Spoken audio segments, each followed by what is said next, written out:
السلام عليكم صاحب بيال muuqaalkan maanta waxaan uga hadli doonaa magaalada ugu sharta badan adduunka ee hal subax ay musiibo ku dhacday ma jiro qof ku fikiraya xaafadda Port Royal ee dalka Jamiisa oo ah meel ay xasiloon oo dadku ay ka kaluumaystaan ay mar ahaan jirtay goob ka caan ah dunida inteeda kale oo dhan ilaa heer dadka aqaar ay ku tilmaameen in ay ahayd magaalada ugu sharta badneed adduunka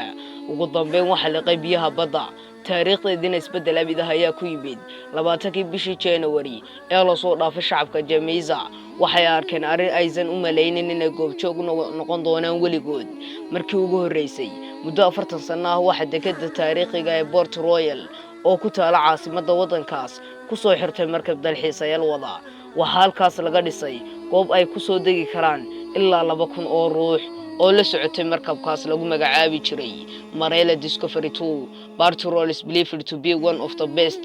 dhacdadaasi waxay shakil aan farxad gelisay guud ahaan dadkii reer Jamiisa oo booqashada dalxiisayaasha waxay joog cusub ka farxeen ama ay u furtay taariikhda dekadaas waxay Port Royal leedahay sheeko ay wada yaqaan dadka u dhashay wadankaas oo iyo kuwa kale oo ka baxsan xuduudahooda goobtan oo hadda si nabad ah looga kaluumaysto waxay soo martay dhacdo xanuun badan iyo waayo lama ilooban kara oo ka sii horeeyay markii ay gumaystayaasha Ingiriiska goobtaas ay ka qabsadeen ciidamadii Spain ee maamuli jiray 100 sano waxay noqotay meel muhiim ah maadaama aysan xilligaas dad badan ku nooleen aagaas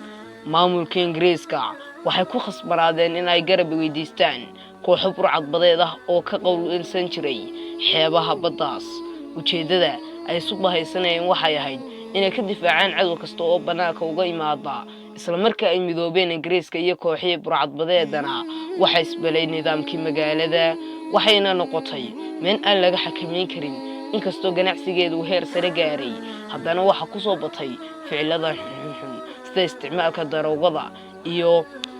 khamriga oo si xad dhaaf ah loo cabo sidoo kale waxa soo jeedata dalxiisayaal uga imaanayay meelo kala duwan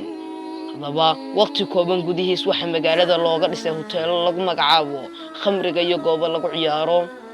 dadka taariikhyahanada ah waxay sheegeen inay tiro ahaan isla ekeeyaan goobaha lagu dalxiisayo kuwa maandooriyaha lagu iibiyo iyo kaniisadaha Peter Gordon oo ah khabiir ku xeel dheer taariikhda oo degan meel u xeebtan ayaa yiri burcad badeedaasi waxay xor u ahaayeen in ay sameeyaan wax kasta oo maskaxdooda ku soo dhaca maadaama la aqoonsanaana in ay ahaayeen ciidanka ilaaliya Jamiisa maamulka wadanka ka jiray wado kale uma furayn oo aan ka ahayn inay faraha ka qaadaan Gordon wuxuu intaas ku daray waad qiyaasi kartaa waxa dhici kara markii magaalo uu dahab ka buuxo ay soo galin rag awood u leh inay wax kasta oo ay rabaan ka sameeyaan magaaladaas laakiin subaxnimada ay taariikhdu ku beegnay 7 bishii June ee sanadkii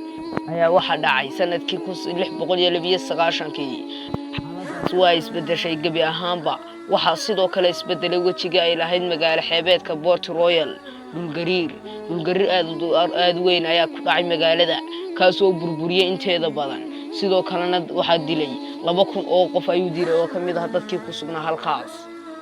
xilligaas wixii ka dambeeyay Port Royal weligeed uma kan sida ay u noqotay markii uu ka dhacay dhulgariirku wuxuu baabiyay qaybtii ugu weyneyd magaalada oo ah dhulkii ku fadhiyay 250 acres oo ah cabirka dhulka lagu qiyaaso kaas oo ah ku dhawaad 3 meelood laba kamid ah baaxadii magaalada qaybtii burburtayna waxa la qay biyaha badda ayuu Sylvanus Walters oo ah farsamayaqaan ku xeel dheer arrimaha taariikhiga dadkii hore qof walba oo doonaya inuu soo arko burburka magaaladaas ee biyaha hoostiisa ku jira waa inuu fasax ka qaataa dawladda hadda goobtan waxay qaarka u saaran tahay in lagu soo daro liiska goobaha taariikhiga ah ee ay diiwaan geliso hay'adda UNESCO hase yeeshee taariikhda madow ee magaaladan ay ku leedahay ganacsiga adoonsiga ayaa jahwareer ku abuuray dadka reer Jamiisa ee maanta jooga hadaba assalaamu calaykum saaxiibayaal